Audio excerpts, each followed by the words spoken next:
Welcome to another episode of Destination Hoth, the podcast that turns senseless Star Wars conversation into quality entertainment. I'm your co-host, Jedi Dave, alongside Big Mouth on the mic, Daddy Rich. Yeah, and we're sending this telecall all the way from Canada. How's it going, Jay? How's it going? Welcome. It feels like I'm just at home, and I am just at home. I feel like I'm just chilling at home. Imagine podcasts in the pandemic era. It's from home. Like I'm like watching my best buddy because we're doing this now. If you don't, he's a little secret. We're doing this on Zoom, so he finally got a camera so I can actually see my buddy. That is true. You're all the way in the Soie in Toronto. Yeah, just outside of Toronto. Yeah. In the armpit capital of Canada. Not to say anything negative about my hometown, but it's not Ottawa, Jay. Well, we have our own armpits in Ottawa too, so don't feel bad. If you're the right armpit, I'm the left. Oh my goodness! All right, so we got some stuff. Go ahead. No, you go ahead. You're starting off the show. He started off the show today, so it's his day. So ahead. Like with obviously we usually get into what's new in Star Wars, and then we'll actually lead into the Mandalorian. The latest episode or chapter 15, episode 7 of season 2. Filler. It is a filler episode for sure. And don't forget, if you have any comments, we encourage comments. Leave them at the bottom of our YouTube channel. Don't forget to click like. Don't forget to subscribe. We're gaining what, 1 subscriber a month at this rate? I don't know. Actually, no, it's actually surprisingly it's picking up. Like we're actually getting some good subscriber on there, so it's actually picking up. So enough respect for the people who subscribe out there. Once again, please picked up a couple of followers on Twitter, including the great Teddy Wilson from space and from the Space Channel. So like we're huge fans. Actually, we met him a couple times. So, and I think he's from Ottawa, is he not? Yeah, he's from the nation's capital, Ottawa. He used to be on You Can't Do It on Television, actually. Very cool. It's good to know that we've got some important ears listening. And don't forget to check out our Instagram page. It's called Destination Hoth. If you get a chance, check out our Instagram page. Tag us if you see something good on there. If you want us to know about, tag us in there. But it's on Instagram. And it's Destination Hoth, all one word. It's simple. And there's actually a little thing I put on there right now where it was asking the question: do you think Winter Soldier could play Luke Skywalker? Yeah, that is actually a huge discussion that's going on. Yeah, so that's we want to know. So once again, go to our Instagram page and let us know. Do you think Winter Soldier could play Luke Skywalker? Because he looks like a younger Luke Skywalker right now. I'm buying into it. I love it. I love it. I'll tell you right now. You can just put me down for 1 vote here, right? I think Sebastian Stan, right? That's Sebastian Stan. Yeah. He also played the Mad Hatter on Once Upon a Time. Once Upon a Time. Yeah.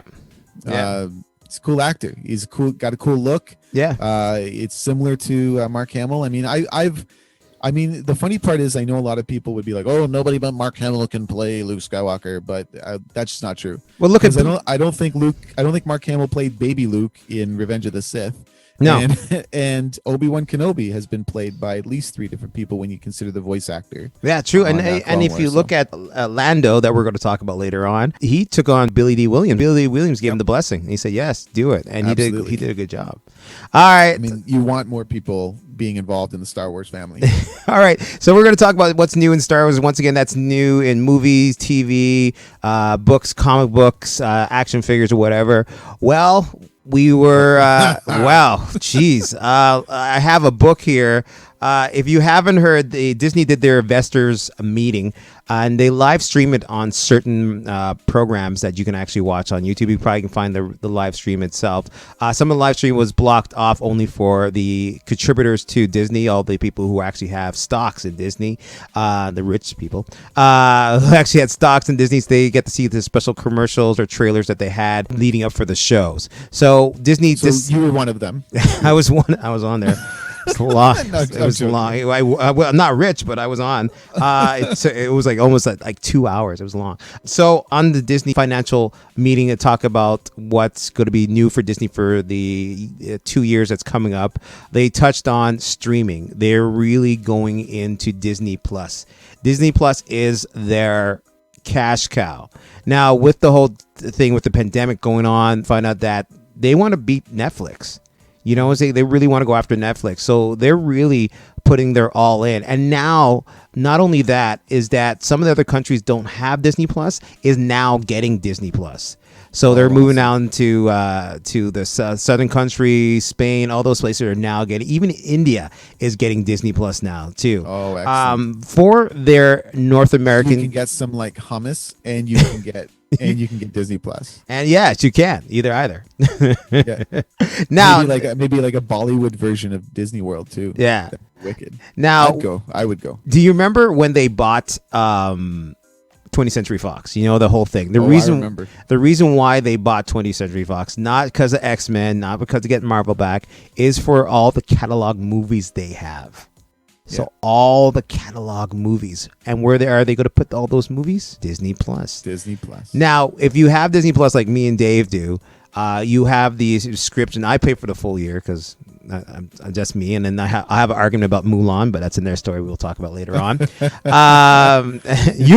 and my wife are going, Jason, you should pay for it. I'm like, no. I paid for the full year. I ended up not paying for Mulan.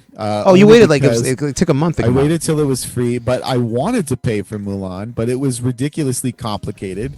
I'm an old fart. I don't understand technology very well, and it was difficult for me to figure out, so we ended up waiting until it came to Disney. Yeah. I loved the movie. It was really good. I thought it was a little long, but very inspirational story. I mean, it would be amazing to have a little girl be able to sit there and watch that and be inspired and see an entire movement of women join the military, women understand. And honestly, there's a strong message in there, and it was worth $35. 30 I think in America, in the United States, 35 here, but I mean I ended up getting it with my Disney Plus subscription. But I actually watched Jojo Rabbit the night before, and I'm still just thinking of Jojo Rabbit. I think it's such an amazing movie, and the director of that movie we're going to be talking about as well today, so a little bit of a segue there. So they really got into Disney Plus. Like, they started off with Disney Plus, and what did they get into is that now with Disney Plus, it's more for kids. If you go on there are a few harder titles, I guess. Not a few harder, there's some 14 plus or whatever, like The Sound of Music, which is absolutely terrifying. It's scary. It is scary. Nazis are chasing Julie Andrews through the mountains because the hills are alive, the hills are alive with zombies, and she's stolen a bunch of children. I mean, it's absolutely terrifying. And there was a Canadian with them too, and there was a Canadian with them too. So Plummer, if I was being chased by Nazis into the mountains, that's a horror movie, man. That's a horror movie. All right, so with Disney Plus now having 20th Century Fox, they are now opening up to more mature movies, like say Deadpool. So how they're doing it is, they're adding on a new feature onto it called Star. Now, Star is going to be in certain countries like our country, Canada. I think the UK is getting Star too. So Star is a channel, it's a subscription that's going to be added on. So now with that added on, they are going to bump up the price. Of course. So I think the normal price was like $7.99 a month or something like that. It's bumping up to $8.99. So they will be bumping up the price for the Star package. But with the Star package, you will get Aliens. You will get Deadpool. You get all the mature rated movies. Yes. What is Aliens? Oh, we'll talk about that later. Hold on. We're going to talk about that later on. All right. So once again, it's going to be starting here in Canada on February 23rd, 2021. And then in June, it's going to hit everywhere else. So I think there's 4 countries that is going to start in February. We're one of the countries going to start in February, where you will see a little symbol in the corner. Like you have like Marvel, you have Disney, you have blah, blah, blah, blah, all in that corner. And it's going to be, boop, there you go. And you click on it. Now it's going to ask you to input a password. So if you have kids who do watch your Disney channel, and you trust your kids, but they will have a password protected plan on that channel, so the kids can't log in. So every time you log in, it will pop the channel. You're good to go. When you log out, it will log out with you with the channel, so you don't have to worry about the kids. So that's going to start soon. So that's Disney. That's called Star, and it's starting soon. But also with Star, we can probably move into this now. All right, with Star, they're also adding FX. FX is going to be added on. Now, if you guys don't know what FX is, well, they have some great shows on FX, plus some great movies. So will they be getting things like American Horror Story? Yes, we were getting American Horror Story. I just watched the latest one. It's not that long ago. It's actually pretty good. So they got American Horror Story. I didn't watch it because Lady Gaga scares me. Yeah, I didn't watch that. I skipped all that. Like it's just I skipped all that. She's amazing. Yeah, I'm joking. She's amazing. Very talented. Once again, this does not take place with Jedi Dave, and does not take place with Daddy Rich, because Daddy Rich does not believe in what Daddy Dave. All right, everyone loves Lady Gaga. So nobody dislikes Lady Gaga. So okay, so with FX, they're coming out with a bang. The two things that really caught my eye when I was watching the investors meeting was Y the Last Man. I lost my mind when you told me that. Lost my mind. Why the Last Man? Can I just quickly go ahead? Yeah, this is we're going into FX right now, so this is go. I cannot remember how many issues of the comic book there were because I have it all in a graphic novel. I think it's like 10 graphic novels. 10 volumes of the graphic novel. Written. I can't remember who illustrated. I don't know if Brian K. Vaughan illustrated as well, but it was written by Brian K. Vaughan. Yeah. It is one of the best series I've ever read. It is, and honestly, in the world that we live in today, where it is trying to be more diverse, and have a lot more representation for specific groups that may have not received enough representation in the past when it came to film or television, like visible minorities and women and whatnot, and the LGBTQ community. When you're looking at Why the Last Man, it's got all that. Oh yeah, like it like there's only one man in the entire storyline, and the rest of the story is all women and one male monkey, right? So and the monkey's name is Ampersand, if I remember correctly. Yeah. So it is. I'm not going to tell you the plot because obviously when it comes to something like Why the Last Man by Brian K. Vaughan, there are a lot of people who probably have not read it and are going to read it after they watch this series. I'm just, fingers crossed, I'm just hoping that it's done correctly. You and I spoke about this earlier. I don't want to see a watered down version without the nudity, without the swearing, because the violence too. And the violence, like this series has to have all those things in it. It's not gratuitous in any way. Like the violence, the nudity, the coarse language is essential to tell that story. But another thing is that since we can break this down, not a spoiler or anything. You said you knew who was playing? Yeah, I can't remember. I can't remember his name. I have to look it up. But it's not the reason why I say the violence should be in there. It's because this is a world where they have no more men, but you still have the violence. Exactly. It is so weird.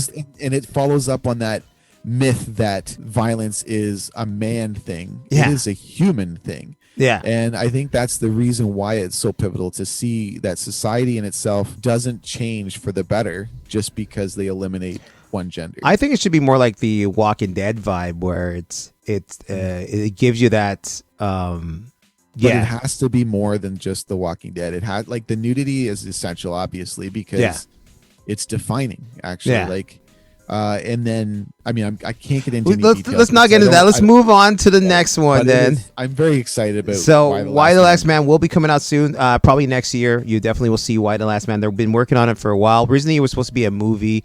Brad Pitt was a producer on it, and then that just fell through. And so originally AMC got it, and then that fell through.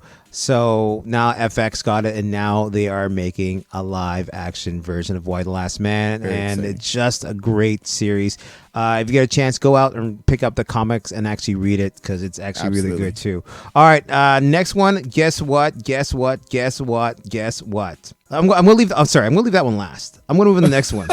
Because you know what I'm talking about. You have this lead in. I don't know. You're the worst roller coaster designer ever. Like, it'd be like the roller coaster just climbs to that initial peak, and then everyone has to get off. If you'll please exit the cars, the elevator to the left will take you to the ground. Yeah, you're such a. I don't even know. Okay, as I was saying. So another thing for FX, Shogun. Now I'd never watched Shogun before, but everyone's been freaking out about it. Dude, I have the entire original series on VHS. Now I don't even own a VHS player anymore, Jay.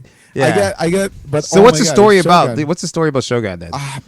Honestly, like it's based on a true story. Yeah. The best way to explain it is to remember a longer, more in depth Last version Samurai? of Last Samurai. Yeah, Okay. like where you have like an American, a Caucasian. I think he's American, Caucasian guy. He goes to live with the samurai and live in feudal Japan, and Yeah. it's great. But I mean, like, it's also, you know, it's old school, so it has a little bit of the underlying racial tones. So like with this, I feel like it'll be far more current and more up to date, and tell it in a much more in depth and much more detailed way. So Shogun's going to be in a coming more out. respectful way. Yeah, too. I'm curious too. They might switch it up because I think my mom used to watch it, but I think they might, if they do switch the character, might to be a black guy instead of a white guy.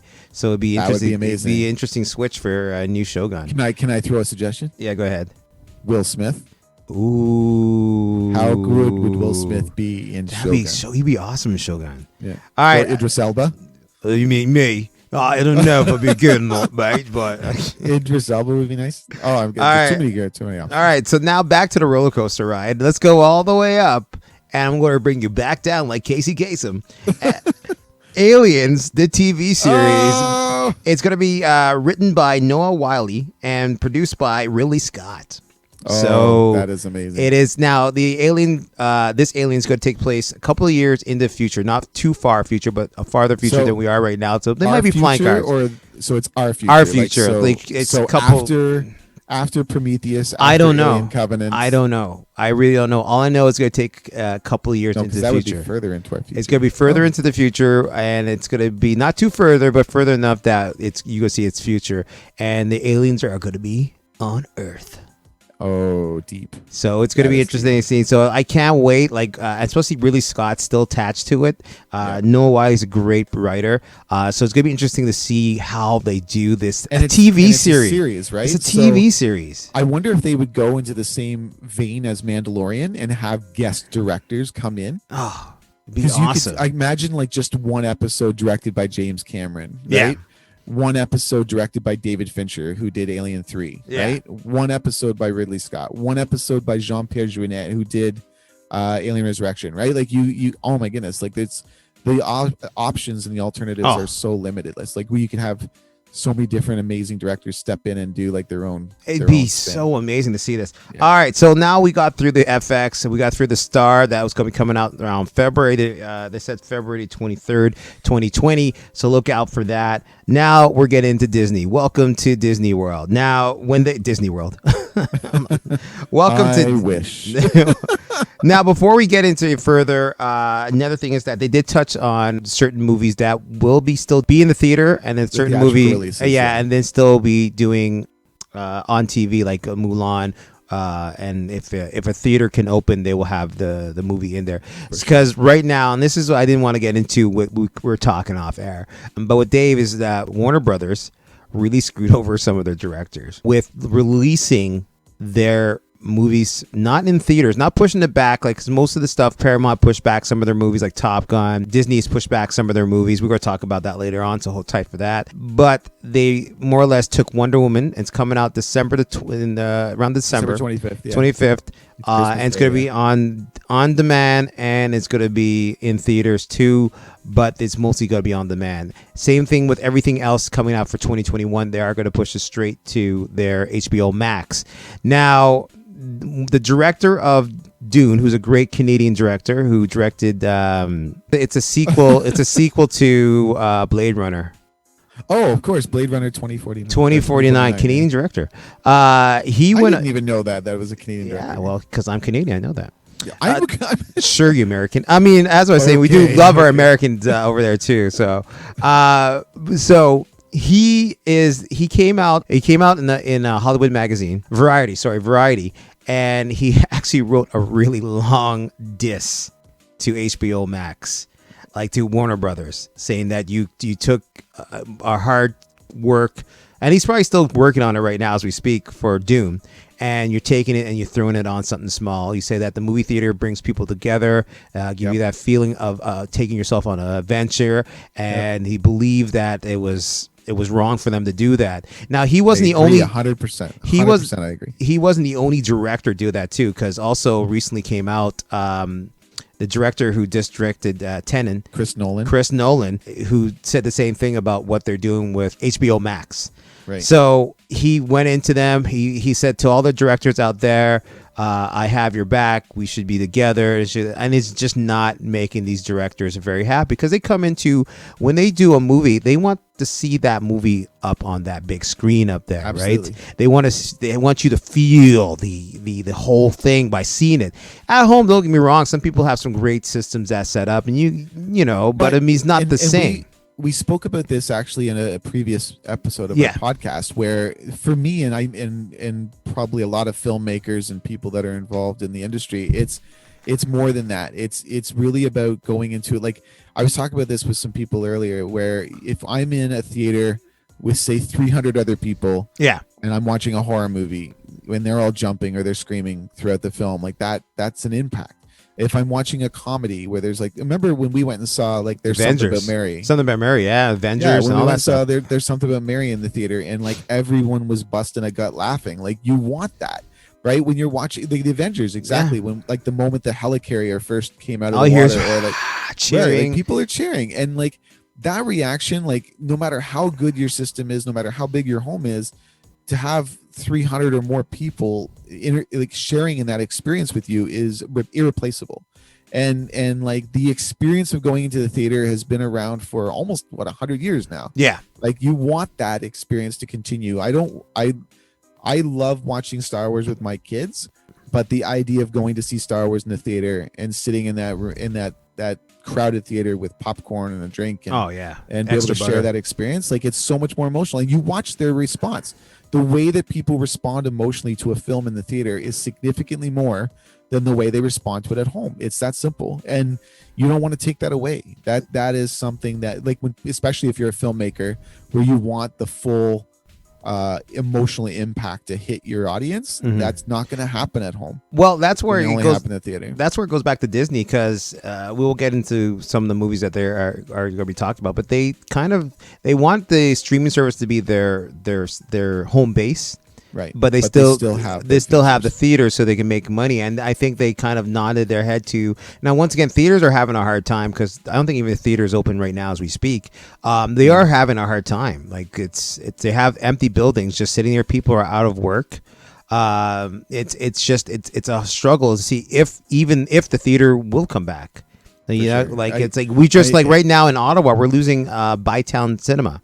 The old Bytown Cinema is downtown. Sad. And it's getting closed down right now. It's doing one more movie night, and that's about it. Like I remember seeing Gremlins at the Bytown Cinema. That's sad. Back in the day. So you're losing these landmark movie theaters because of this pandemic. And now hopefully it worked out. But once again, I do not agree with what Warner Brothers doing. Now I understand in the sense, because there's a pandemic going on and people are mostly at home. They're not going anywhere. So I can understand that. But from a business perspective, I understand. From a creative perspective, I do not. Well, that's what I'm saying. That's why Disney is now still doing that. All right. So we got past that part. Disney is going to be doing a movie called Rey the Last Dragon. It's coming on theaters in March of 2021, but also it's going to be on demand. So you can look for that. It's supposed to be if you haven't seen the trailer for it, go check it out. It's amazing. It's good. Excellent. All right, so let's get into it. Now this is going out to Jedi Dave. All right. Do you want to start off with 10 Marvel TV series, or do you want to go into Star Wars 10 series? Well, we are a Star Wars podcast. Yes, we are. So we're going to start with Marvel. Because obviously, like, we want to build up to the thing that is our bread and butter. So after watching this live stream of a business meeting, which you sounded very excited about, there was some, like, at the beginning was pumped, man. I was pumped. I was writing. I had my book. A breakdown of like financial things. You haven't even touched on the technology that you brought up. Oh my God! Where is it? That's in the Star Wars one. Volume, right? With the volume. Yeah, it's that they use for the Mandalorian. You were saying that they were going to be Stagecraft. Stagecraft. Yeah, it's the art of the future, where they don't have to have live sets anymore if they don't really want to, where they can just take images from using video walls and actually has it rotate as the person walks. So he can be walking on a set and you see the background just growing with them. They could be going outer space and this still looks like it's outer space instead of putting the blue screen in there and pretending you're actually seeing what the actor is seeing. Now we can get into that a little bit later on because I got something to talk about. You know, when you tell me about that, I think, can I not just do that? Like we both should be able to just do that, and then wherever we work is on the screen, and then it looks like we're there. Right now, we're actually at home playing video games. We could do that. All right, so there's gonna be 10. There's 10 Marvel series coming to Disney Plus. Now the ones that you already know, and this I had to wait till the end because Marvel was the last, and Kevin Feige was amazing at it because he was like, "This is what we're doing for." And he was just like, he's one of the British? best. No, he's not British, but he was just so. He's just the man. He's just mad. Kevin Feige, he's just the man. Okay, where am I here? All right. Let's start off with the. Okay, so we already know about the Falcon and Winter Soldier spinoff. That's coming out soon. It's coming out in March, so that's literally around the corner. Falcon and Winter Soldier TV series, and they showed a little trailer of it. I did see the trailer. Oh my! It felt like fantastic. watching a real live movie. Yep. Like it's like, and then my favorite part is at the end of the trailer. Spoiler. At the end of the trailer, where they're working his brain and stuff to make him the Winter Soldier, and it's kind of funny because he was teasing them for the whole time. He's like, "I hate you," and it's just you feel the love that they have. So that's coming out in March. Another one that they showed a trailer to is Loki. Yes, Loki. I saw that as well. Yeah. What do you think of the trailer for Loki? Honestly, that out of the projects that were announced from Marvel, I think the Loki show was the one that appealed to me the most. Yeah, because I didn't know what to expect. Yeah, it looks very creative. I think that they announced that it was going to tie into the new Doctor Strange movie as well. So I liked that. Like it had an originality to it. And they also bringing back Idris into this too, so he's actually coming back in this role alive. Because once again, this is an alternate universe that they have right now. So it's going to be multiple universes. Well, it's time travel, this and that. Yeah. So it's going to be interesting to see how they do it. It's going to be coming out in May on Disney Plus. Sign me up. That looks like I love new ideas, and that had a lot of originality to it. All right, another one that is coming out is, now you heard about this, you probably saw the trailer, What If. Now, back in the days, if you're a comic book fan, they had these What If comics. Jedi Dave shakes his head.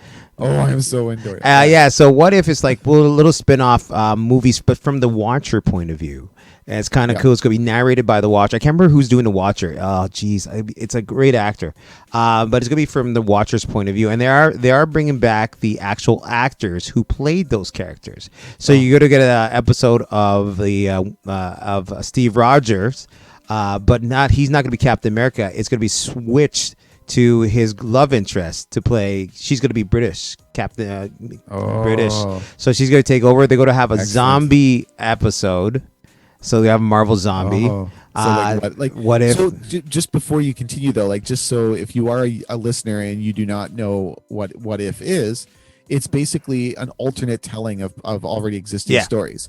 So like if you had, for instance, in the comic books, there was an issue where Wolverine had his adamantium pulled from his bones by Magneto.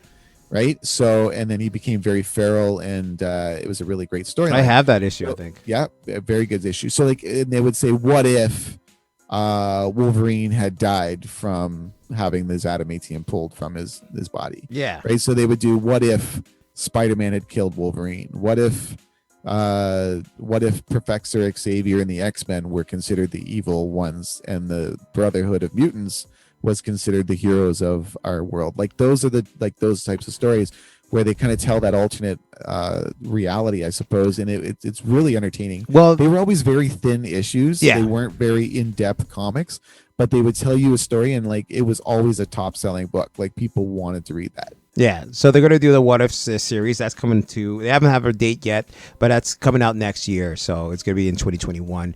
You'll see And it it's on. animated. It's right? animated. That's It's all an animated animated. So it's series, gonna be really cool. But they actually got the voice of the actors.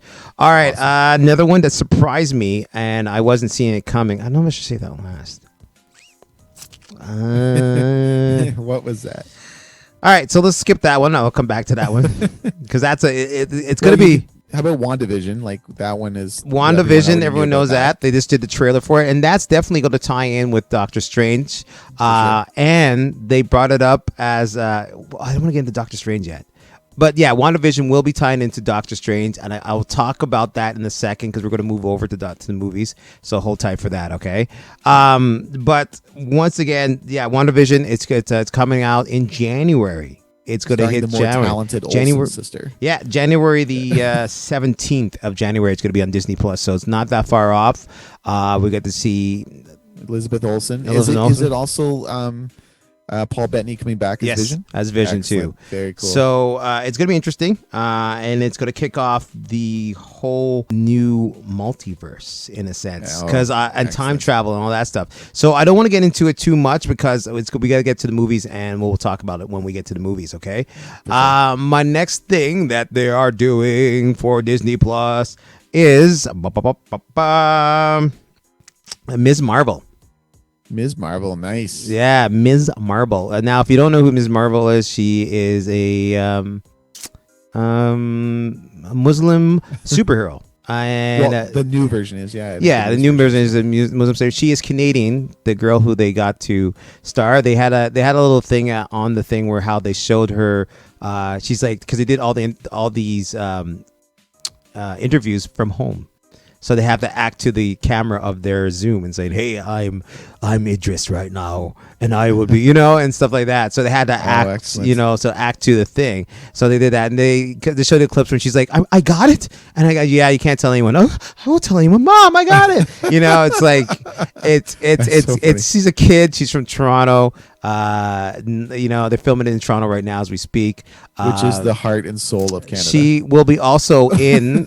I guess I could jump over to it very quickly, but they are doing a Ms. Marvel 2, Captain Marvel 2. Oh, Captain Marvel 2. Captain Perfect. Marvel 2, and she actually will be in Captain Marvel 2. Oh, nice. So she is in that. I skipped to the movies for a bit. I'm sorry, but I skipped to the movies for a quick little bit. All right, let's get back to some more TV or Disney Plus if you want. Hold on, I got a couple questions actually. Okay, I'll tell you lies. Some of the projects that I was looking at, like I was just wondering, are they film or are they TV series? Which is Moon Knight. Oh yeah. Let me just. Okay, are those series? Then those are TV series. Let me get to them. All right, Okay, hold on. okay. Jeez. All right, go ahead. You're like one of those kids. It's like, let me see my present before they wrap. Let's see the present. Oh my God! All right, let me get to it. All right. So what came out of this couple more TV series I haven't even touched yet that he opened his mouth already. Spoilers. But if you did not know,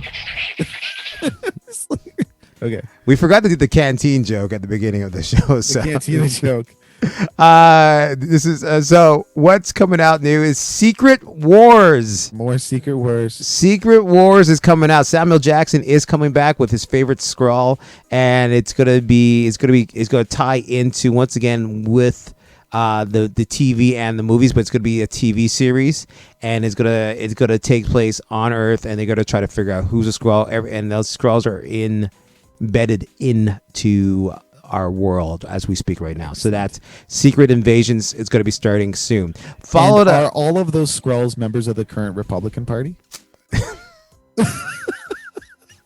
Yes, Donald Trump is a Skrull. They haven't known that. I don't think so.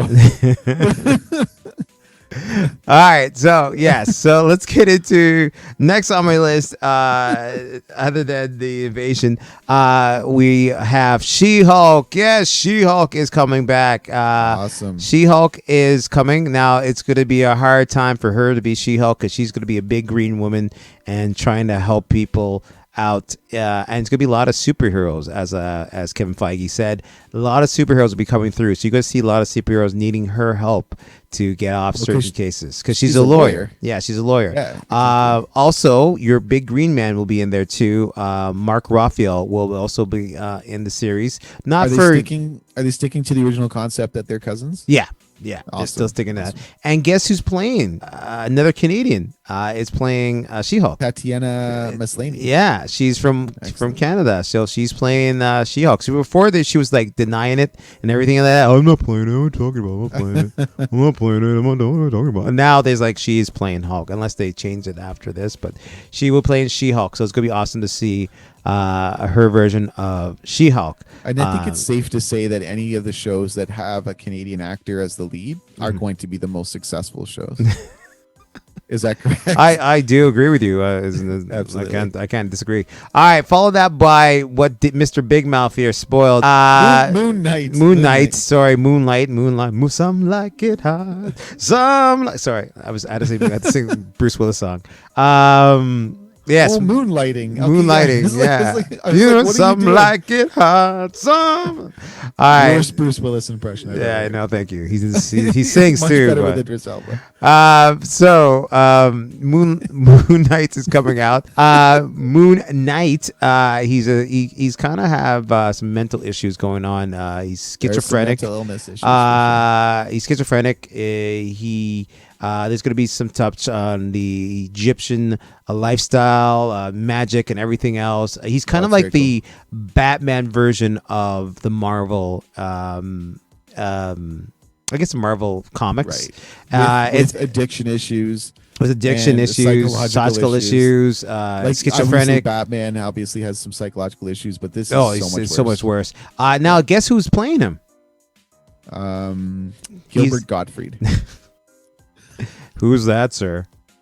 This old man talking about. I don't know who the other is. This old man. I'm gonna play the Moon Knight character. That's a bad impression. So who is it? Who is it that's playing Moon Knight? Well, he's also a Star Wars pilot in the Star Wars movies recently.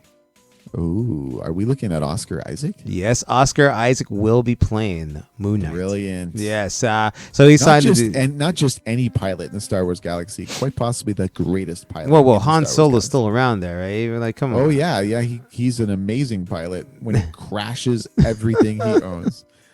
Yes. So once again, that's coming out pretty soon. So look out for that. And my last one that I can get into right now, and it was a surprise. They're doing Ironheart. Yeah, that was a surprise. That was a surprise. They're doing Ironheart, yes. And it's not Pepper Potts. Nope. Because I thought if they did do Ironheart, they would go with Pepper Potts, but they didn't. No, they're actually going with the actual comic about this black girl who has Riri Williams. Who has very smart, intelligent, and does the same thing that Tony Stark does and have an iron suit. Now, not only that, they also have a Don Cheadle movie. Hold on. And I think Dominique Thorne is the one playing Riri Williams in Ironheart. Yeah, that's excellent. She is. They're also having a Don Cheadle is going to be playing in his own TV series too. It's going to be Tony Stark's worst nightmare come true, where the world is taken over by people with machines just like him. And it's going to be Don Cheadle going to have his own series, so that's coming out pretty soon. So look at that. Not only that, right now, Hawkeye will be having his series coming out pretty soon. Awesome. So it's going to be. I love Hawkeye. Yeah, I really do. I think it's one of those characters. Like, I'm obviously a huge fan of archery as well. So I always thought the Hawkeye character, the Green Arrow character from the DC universe as well, just always neat to see those types of characters come in where they actually have a real skill set where a person can see that character. Like, you can watch Superman, you can't fly. Yeah. Right. If you watch Spider-Man, you can't climb up walls, but you can learn how to shoot a bow and arrows. So it's kind of cool that those characters inspire people to do other things with their life, Yeah, so true. Once again, it's going to be interesting to see. He's teaching a young girl to be the next Hawkeye, so it's going to be interesting. It might be very cool. It might be the Young Avenger. Now it's what's her name? It's Joel. I'm really bad with names. She was in that singing movie there. I'm really bad. If you know the singing name, movie? yeah, it's called Pitch Perfect. She was in season. Oh, Kira, is it No, what's her name? Anna Kendrick? No, Pitch Perfect. She was also in the movie. She was also in that cowboy movie.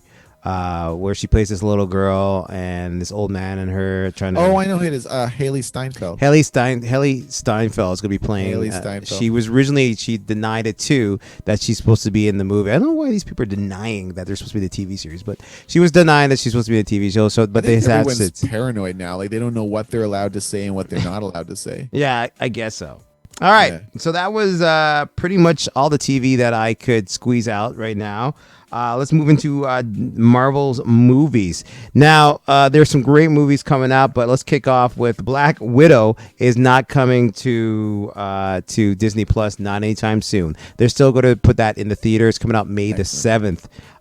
So that's coming out soon. So the question I was wondering does it tie into any of the stuff that are coming out before her, but I doubt it because Spider-Man's still coming out in theaters. Doctor Strange still coming in theaters. So those are some of the movies that and the third Spider-Man I think features everybody. Yeah. So like I heard Hayden Christensen is going to be reprising his role as Darth Vader for Spider-Man 3. I also heard that Charlie Cox will be playing Daredevil in Spider-Man. Well, that's kind of true. Now let's get back into it. So Black Widow is coming out, followed by it's going to be Spider-Man coming after that. Now Spider-Man, everyone's been on the rumor thing that they're going to do a Spider-Man in the Spider-Verse kind of thing because all these actors are coming back. So they just recently got Jamie Foxx. He posted something with 3 Spider-Mans on it, and he had to take it down from his little site.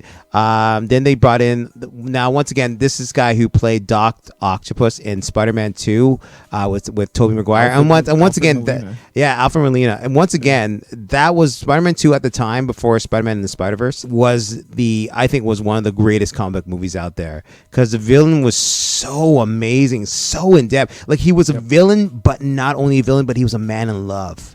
Yep. And it just amazing. Like you can put it on right now and still fall in love with it. And Green Lantern was in it too, so it's kind of cool. Now, so that's rumors are that they got Tobey Maguire signed. They got so they were supposed to have Tobey Maguire Spider-Man. They're supposed to have the other Spider-Man played by Andrew Garfield, and they're going to have Tom Holland Spider-Man all together. Rumors. Do we know? Are they doing into the Spider-Verse? They kind of touched on it because when they brought up Doctor Strange, they said that Spider-Man will be affected by the Doctor Strange movie too. Excellent. So there might be, because I think how it works out is that the WandaVision is going to be, because if you guys read the Wanda's comics, she did change the world all into more mutants than humans. Well, she's capable of altering reality. Cool. So she did that, and then the only person who is kind of funny.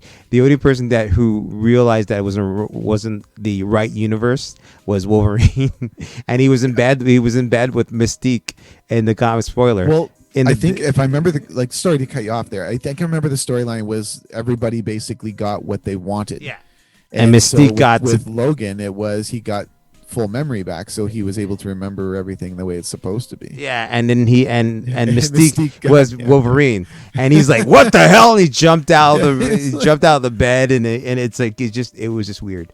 Which I just didn't understand, because if I could wake up with a woman that could make herself look like any other person in the world, that's the best day of my life. It's basically like you could have all the Spice Girls in like 1 week, right? And then next week it's the Pussycat Dolls, right? It's just limitless. It's limitless what you can do.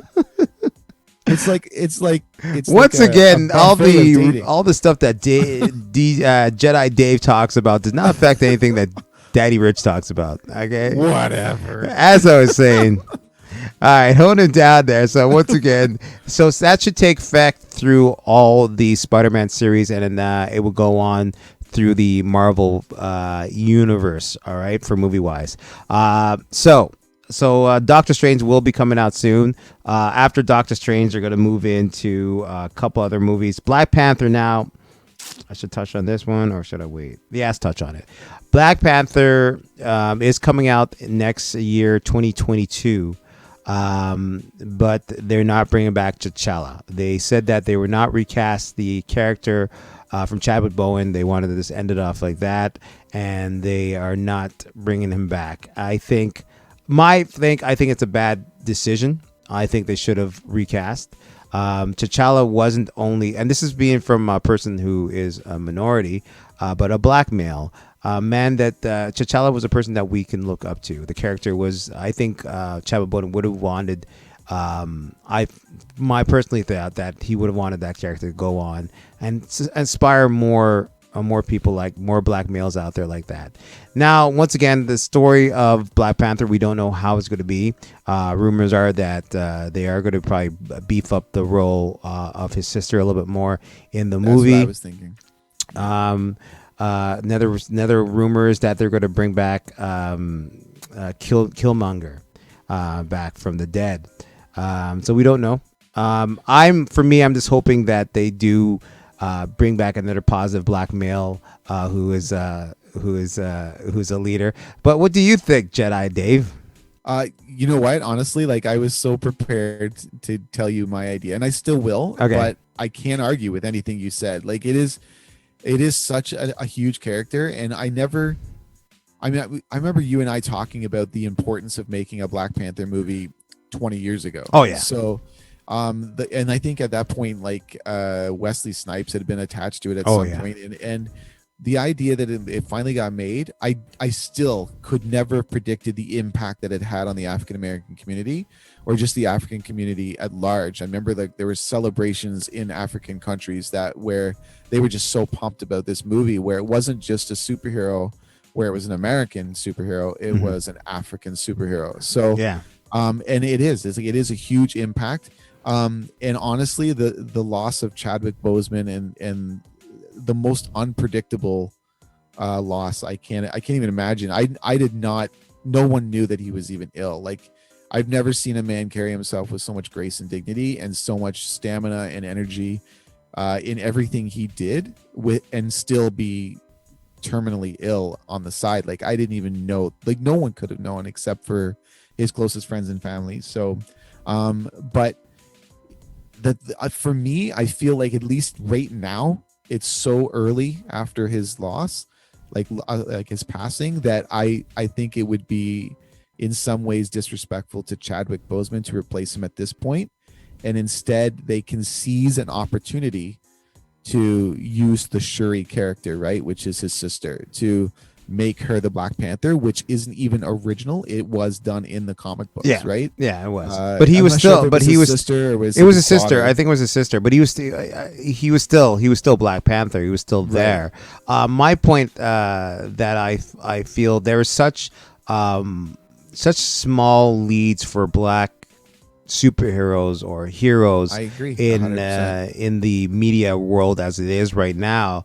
That we are mostly, when we are in for black males, when we are in the movies, we're mostly sidekicks or the comic relief through most of the shows. Like most people remember the Captain America, because I had some people who were against the fact that in the comics Falcon took over as Captain America, but which should have happened. Absolutely. So like it's just for me, once again, I understand what they were trying to do, and it's a respect thing. And I think they dropped the baton. As a person who did track and field, I think they dropped the baton, and I think Chad, my opinion, I thought that the character should have kept on. And trust me, dude, I am not disagreeing with you at all. Like I agree with everything you said. But even still, like even fewer roles, like you're saying, like there are so few good roles for African American men. There's even fewer roles for Black women. Yeah. Right. Like, and I think to have an opportunity where they could use.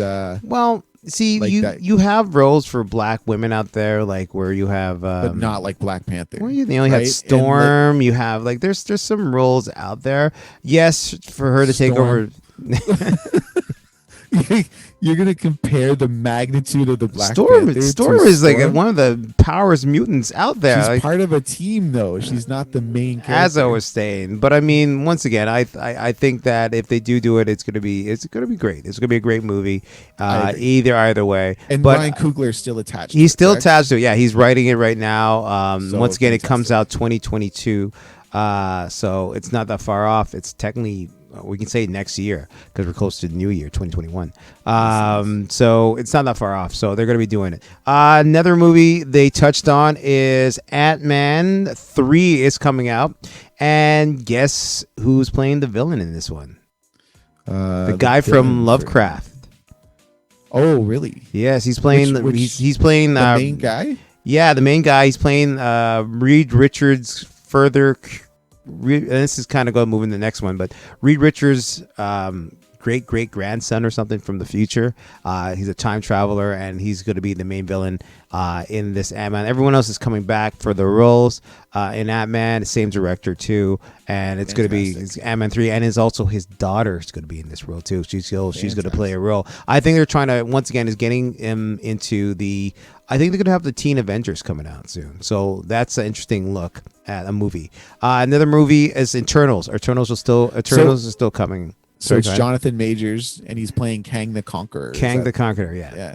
That's then, Reed Richards' great grandson Ant-Man, or something. I think the title is Ant-Man and the Wasp, Quantumania. Yeah, Quantumania. Yeah, excellent. So I'm a huge fan. I love the Ant-Man movies. Oh, the Ant-Man movies are awesome. So that's going to be going on.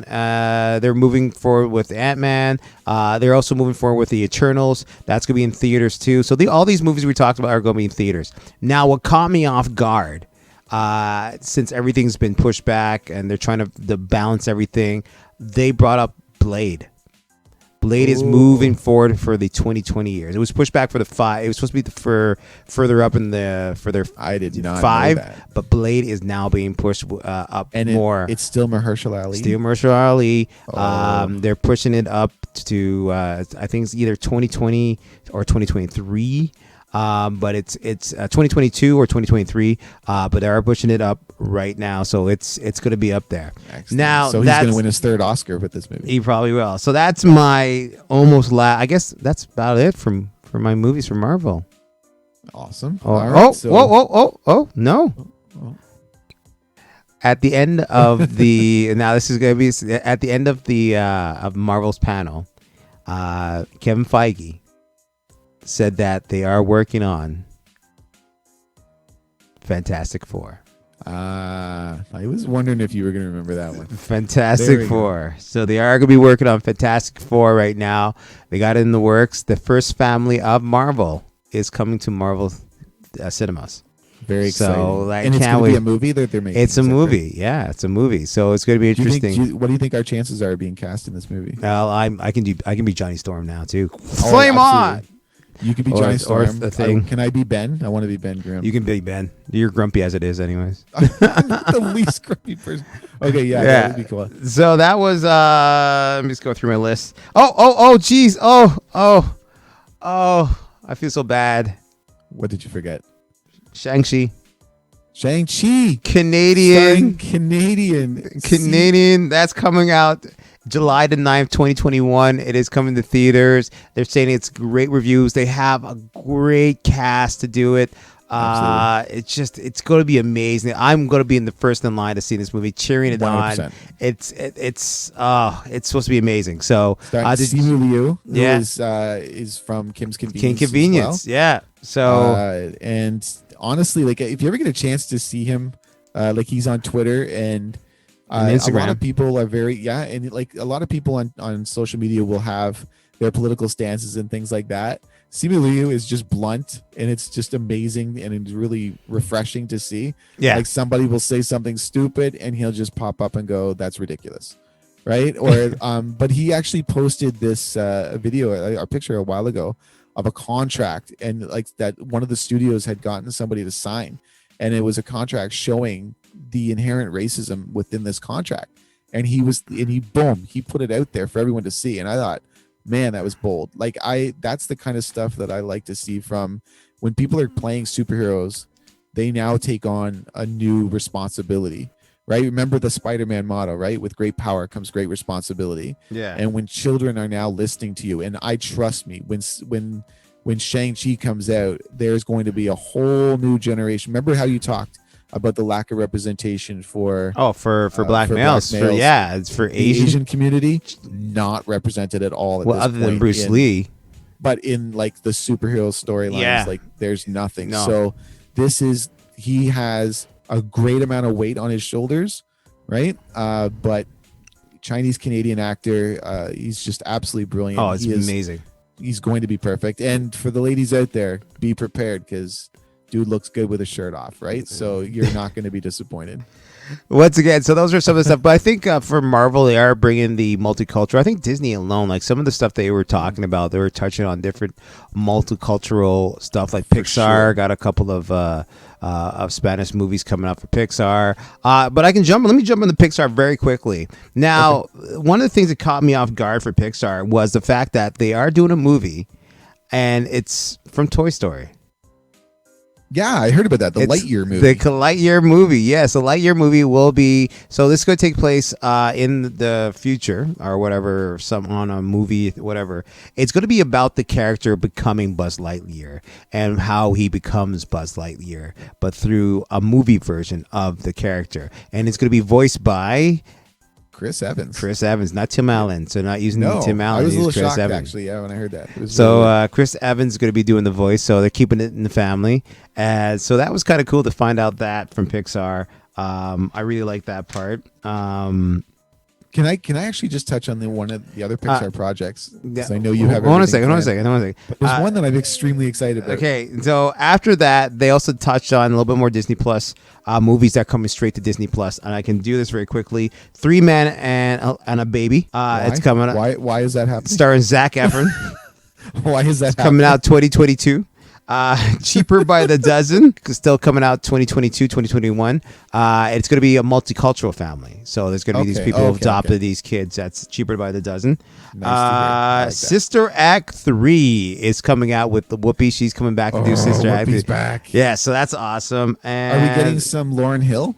I don't know, man. It'd be interesting. Why are you laughing? I love Lauryn Hill. I love Lauryn Hill, but I just don't know if they're going to put her into the Disney thing. But once again, for Pixar and Disney, they are 15 series and 15 features for Disney and Pixar. So there's gonna be some great cartoons. One of the ones that Jamie Foxx stars in called Soul, and it's a look at someone, I guess, passing away and seeing where they go.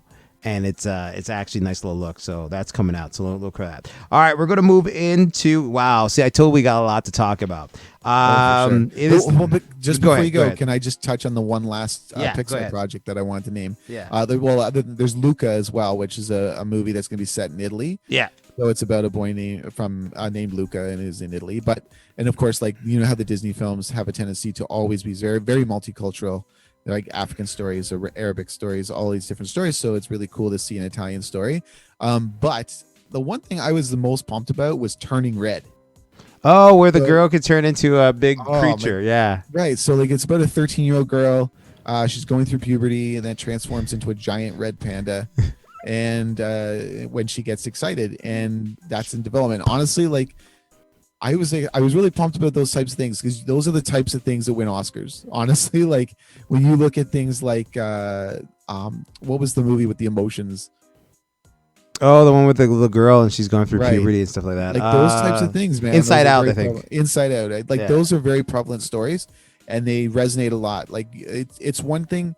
I honestly remember when we talk about this all the time when we were kids. Yeah. Every sitcom we watched, every cartoon we watched, every like episode of Mr. Rogers. If we watched Sesame Street, we watched Today's Special. In Canada, you got shows like Today's Special and Mr. Dress Up, where they would also teach you how to how to express emotions in a healthy way and how to act like in a healthy way. Yeah. And we were a much more stress-free society, void of anxiety, void of panic attacks. Like that was the way we grew up. That was really important. We didn't have to worry about anyone liking us per se. Yeah, or clicking like. But you guys, once again, leave a comment at the bottom and click like. click like on and subscribe. Subscribe, click like, Click like. There you go. So, don't listen to but don't listen to we didn't Dave. have to worry about that Don't when we listen were to kids. Dave. Right, when we were kids, we didn't have to worry about that, and so like it's imperative, I think, for Disney to make sure that they take that responsibility and create products that teach kids how to cope with their emotions and how to function. And I think Pixar does it well. I think Disney does it well, and their creators are actually taking turns making their own little movies. With Pixar, they're also going to have little shorts too. Dealing with different things. One of my favorite shorts that I saw recently on Pixar, on Disney, was the one with the kid who has autism. And autism, yeah, that was really good. It's not excellent to have autism. No, but I mean, it's just it was a story about this kid who can fly, and his dad was embarrassed by him and felt that he wasn't a regular dad and all that stuff. And then he finally opened up and saw that his son is special, and it really brought a tear to my eye. You're trying to make me emotional. All right, so let's move into our fun. So that was Disney and Pixar. A lot more stuff we would talk on, but I didn't really write down. I really didn't get into too much. I didn't really get too much into the Disney ends. Like, there's some great stuff. We did the Buzz Lightyear. All right, let's move into what we came here for. All right, welcome to Destination Hoth. Click like and subscribe to the channel if you like us. All right, and don't listen to Dave. We grown now. We grown. We want likes. We want likes. All right. So welcome to Destination Hoth. It is now time to get into Star Wars. Now, when I was watching this, when they finally get through the finance and how much money everything is going to be and all this stuff and what their goal and idea of, because once again, it's streaming. They want to do the streaming part of it, but they also still go to do movies. The major one came up for this channel is Star Wars, and what they're doing for Star Wars is amazing. They have 10 series, Star Wars series, or TV series. Let's just say TV, whatever. Right. 10 TV series that they're doing, and geez, what should we move into first? Okay, let me do the non-TV, non-Disney, let's do the movies first on this one. Let me do the movies first, okay. Because there's only the two films. Yeah. And so it might be easier to go into the films because there's more than two films. Is there more than two films? Let me start off with this one. Willow. So they are doing Willow, and if you guys remember, Willow is directed by Lucasfilm. Lucasfilm. So they are doing Willow, and it's going to be coming out 2022. It's going to take place, and it's guess who's the director of Willow 2? It's not Ron Howard, but it's not Ron Howard. Okay. Yes. Hold on. So Willow 2. He's filthy rich. Filthy rich. Steven Spielberg. And he's Asian. Oh, I know what you're getting into now. Okay, go ahead. Name it. John Choi. Right? From Filthy Rich. He's actually directing Willow. Now, this Willow will take place a couple years after the original Willow. I think they say about 10 years or whatever the situation will be, but a couple years. And Willow, they are bringing back Willow. He is going to bring back Warwick Davis. Is coming back as Willow, so it's going to be interesting to see Willow. I can't wait to see that, and it's going to be a live movie that they're going to do that one. So look out for that. I'll be there. I'll definitely see that. I saw the last one in the theater. I'll see this one in the theater. Next movie is that Indiana Jones is coming to theaters July 2022 with Harrison Ford is coming back as Indiana Jones. So he's coming back. He was interviewed way back in the past couple years back where they were stating he was hoping to do this with Steven Spielberg before he turns 80. When the movie comes out, he will be 80. But they're gonna start. Are you serious? I didn't realize he had gotten to that point. Yeah, when the movie comes out, he will be 80. Now Steven Spielberg won't. He should run for president. Because apparently that's the age group to run for president. Steven Spielberg won't be directing this movie, so he won't be, but he will be producing it. That's sad. I can't remember who the director was. I wrote it down somewhere, but I can't find it. But yes, he will. Spielberg. It's not Spielberg. He won't be directing it, but they got a really good director. It's not JJ? No, it's not JJ. They got a really good director. Trust me, they got a really good director for it. You can probably look it up. I just can't remember what's the director's name. So let me move on to the next one while Dave look it up. Here. Oh, can I just say something? No, quickly because I had actually joked. because Daddy Rich actually told me about the Indiana Jones movie, and I'm like, do you know if Shia LaBeouf is coming back? And then and you were like, no, I don't know. They haven't discussed it. And then the news today about Shia LaBeouf being like, I think he's been charged with some very awful things. What? So I don't think he's coming back.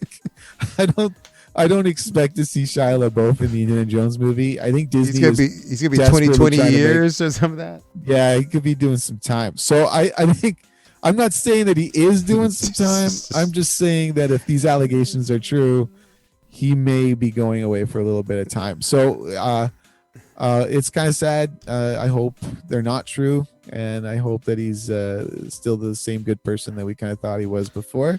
But if they are true, oh well, we won't miss him. So yeah, I was a little shocked to hear that today. So I was like, okay, maybe he's not coming back. So once again, in Star Wars right now, Kathleen Kennedy came out for the presentation to announce all the stuff coming for Star Wars. And she's been having a rough ride. Now, once again, I look at Kathleen Kennedy and Steven Spielberg say that she's one of the greatest producers out there of all time. At all time.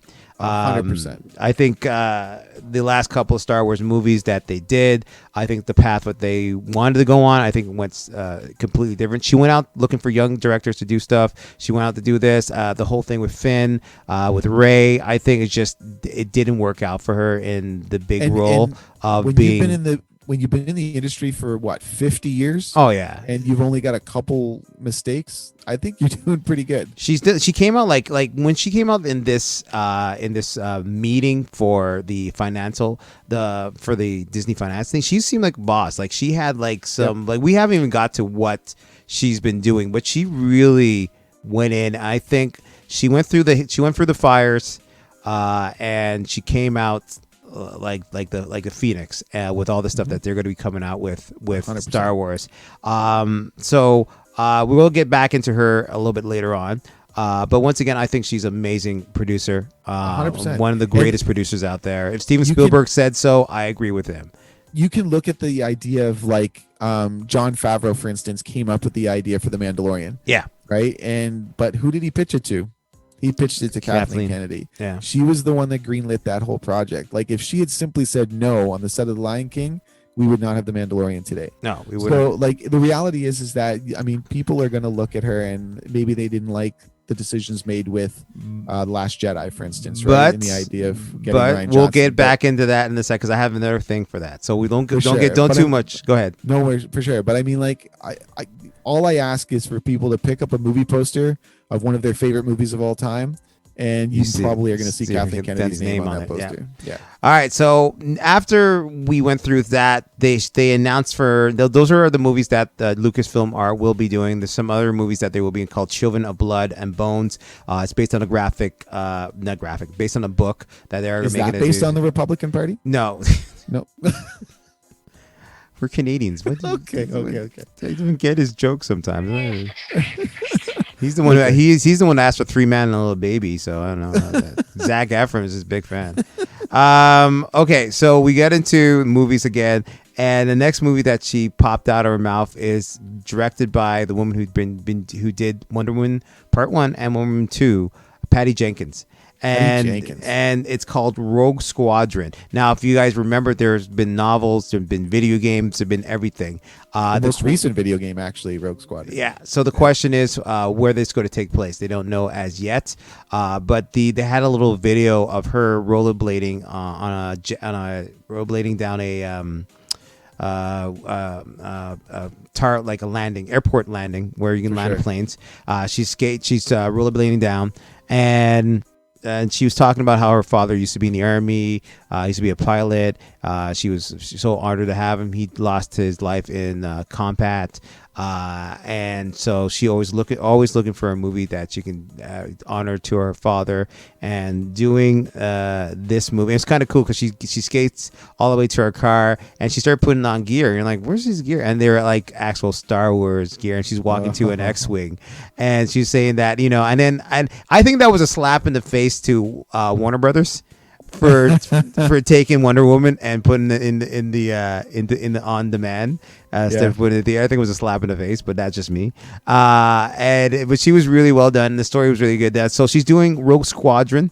It's going to take place. I can't remember where they say it's going to take place, but it's coming out 2023.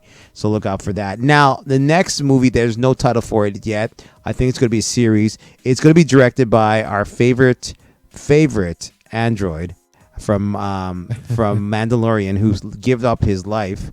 Who is it again?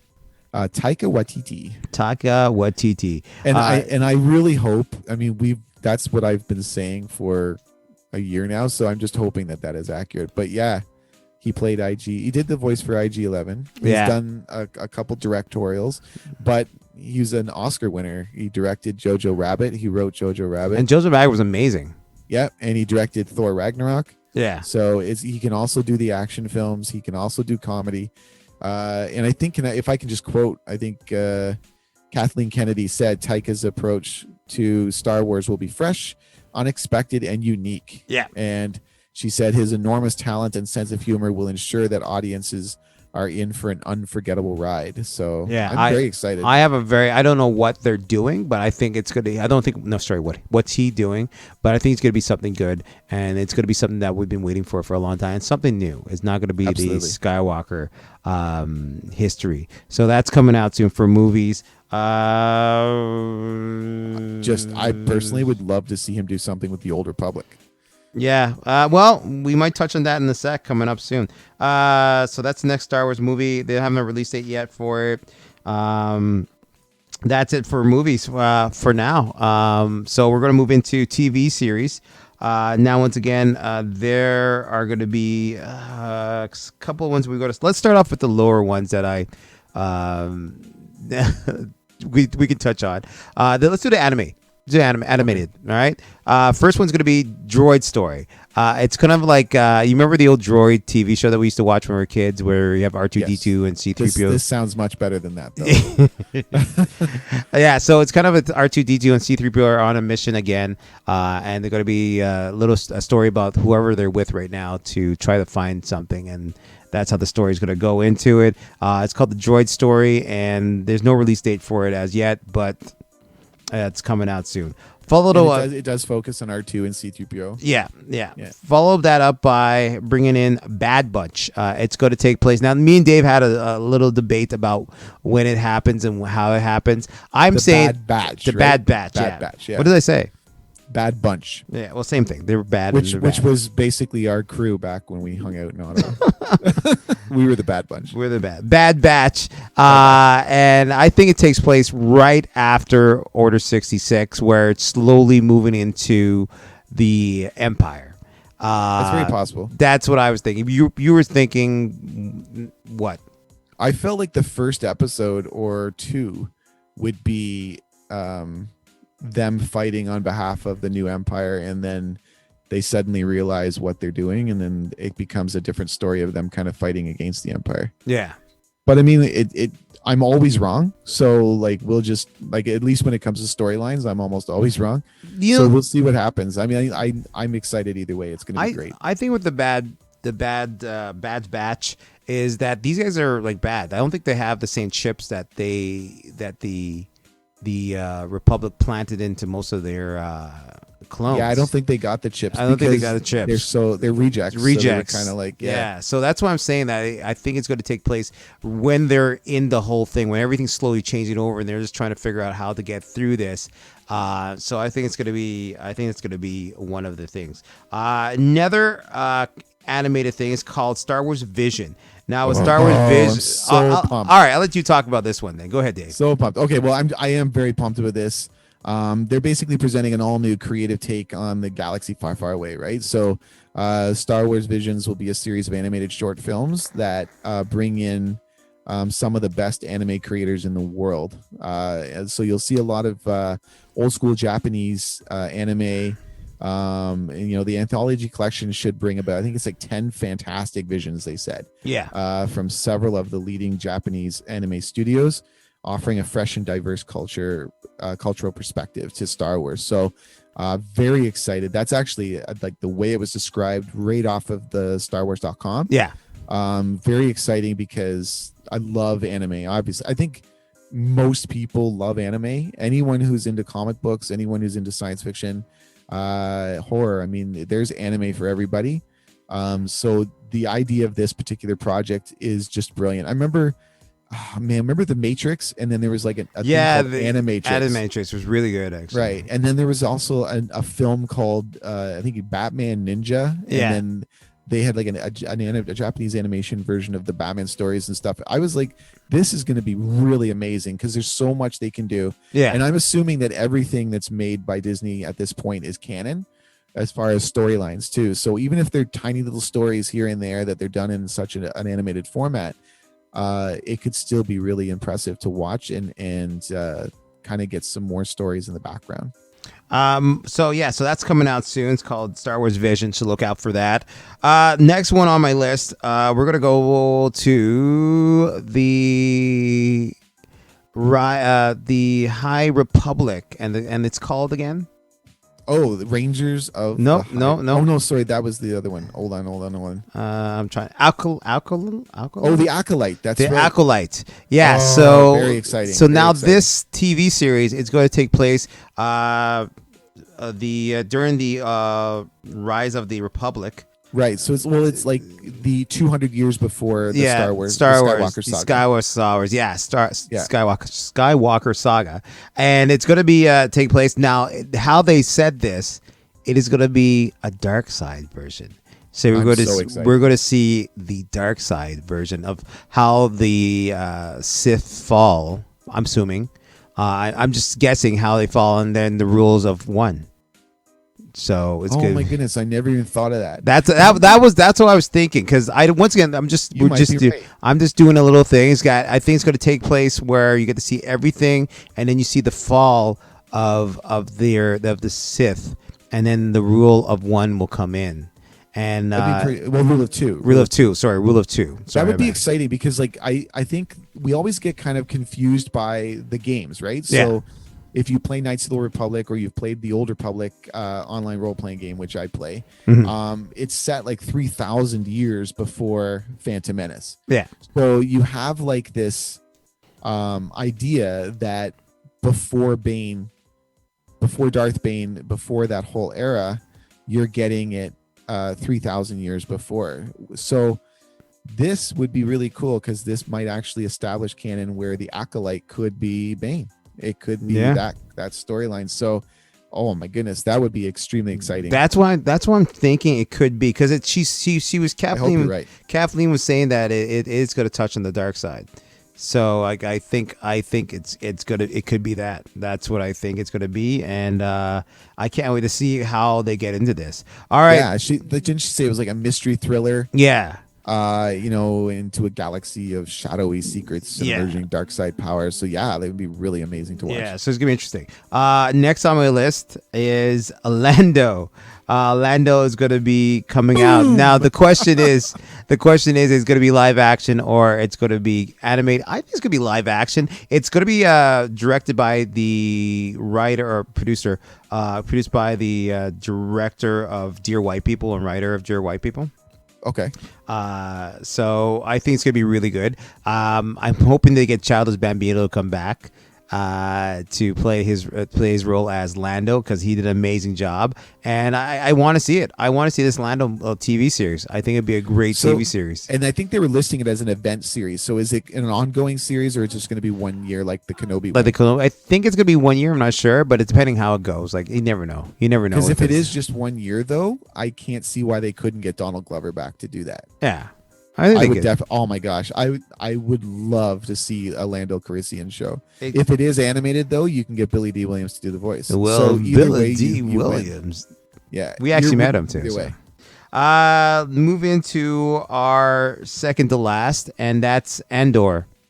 Sorry. Honestly, the most excited Andor. Did I say it right? Andorian? Yeah, Andor. Yeah. Yeah, Andor is the Andor character. Yeah, so it's good. Now they didn't have any actual video or trailer for it, but they did a little thing on they it. did And have a trailer. not really a trailer, just a little something Behind the about scenes. behind the There was a scenes. little Yeah, it's like animated behind the pictures scenes and pictures stuff, and stuff like that. But it's going to be more of an in depth of like, because if you watch Rogue Squadron 1, it was so dark, but it was so needed to be dark. You Right. get this, you see the good guys getting their hands dirty. The opening scene alone, where he's killing the guy so he can get away. You know what I'm saying? So I think Absolutely. they're honestly going to touch on that. They're bringing everyone back again to be who in this movie. The droid will be coming back. We're going to see how he got the droid. It's once again, K2SO. yeah, it's going to be. I actually met the actor. I got a photo of him. So it's going to be interesting to see how they do it, and it's going to be nice to see this darkness. It's going to One be of the cool things, like we talked about this too after when we saw Rogue One. We didn't get to see Rogue One together. Actually, I got to see you're separate. Rogue One with a friend from work. Yeah, we saw Han Solo together. Shout out to Liam. No, we didn't see Solo together. I thought we did. No, we didn't. No, shout out to Liam. Big up Liam. I did go to see that movie with him. But yeah, and of course my wife. But the idea is, when I saw Cassian Andor, it was a totally different character than anything we'd ever seen with the Republic or the Rebel Alliance. He was an assassin. He was a very dark character, and a Latino actor, right? In Diego Luna. So very exciting to see. Like, you were very right when we first started talking about this tonight. Like, you were bringing up the multicultural, the very diverse, in front of the camera, behind the camera. Disney is going all the Canadians to a lot of Canadians, but like Diego Luna getting his own show is like pivotal, and he's so excited about playing this. Oh, you can see when he was sitting there talking with him, it's just amazing how deep they're going to get with this, and how he feels that this character is need to be deep. They're bringing back some of the regular characters from the first movie. I can't say her name. Mon Mothma. Mon Mothma. I'm not saying her name right, but she's coming back too. So the actress who played her, she's coming back. And I think Stellan Skarsgård's going to be in the show too. Yeah, he's coming back. My question is, do you think Jimmy, Princess Leia's father? Smits? Yeah, do you think Jimmy Smith's going to be in there? Princess Leia's father? Oh, I'd love that. That'd be so cool. It'd be so bad to see that. So that's coming out soon. They're working on it right now. Now let's move in before we get to, I guess it's going to be the last one. Let's move in before we get to that, to the idea of all these things come together. Now, once again, they have a special stage called Stagecraft. It was designed with Jon Favreau, who did Jungle Book. Originally, when they were doing Jungle Book, they actually had this set up for him, and he set it up and he used it. Now, if you don't know what the Stagecraft is what it is to take a monitors, more or less, well, I guess virtual screen, and they put them all together, and now you can actually have an area moves with the actor. We talked about it before, move with the actor. So most of these sets that they build are bigger now than the last sets. They're huger than the last set. So they have more work to work with. Now there's three different, I wish there's a fourth one, but they haven't did that one yet. But there's three different sets that they work on. They have one in the States in LA. They have one in the UK. And I think either New Zealand or Australia, they have one actual set up. Very cool. I was hoping they had one in Canada, but you never know. The question is, where would they have one if they do have it? Do you think it'd be Toronto, or do you think it'd be Vancouver? There's actually a studio called Pinewood Studios is in downtown Toronto. Yes, it's I know actually that. just off the waterfront, and they filmed Star Trek there. Yeah, it's absolutely huge. Like, I got to go down there because I was an extra on RoboCop. So wow, can I get your autograph? Yeah. You know what happened? My scene got cut. I saw you. You came all the way from Ottawa. You're like, "This is your big break. This is your big break." And we got like halfway through the movie, and I'm like, "Yeah, I think my scene got cut." And you're like, "No, don't worry, brother. I think it's still there." And I'm like, "No, I think it got cut." And you're like, "Hold on, the credits aren't even rolling yet." the credits are rolling. Hold on, it could be like a scene that's shown at the end. No, it's not there, man. It's not there. But anyway, so yeah, but when you're there, you'll see like multiple movies being filmed, and like they have these huge sound stages and stuff that they use.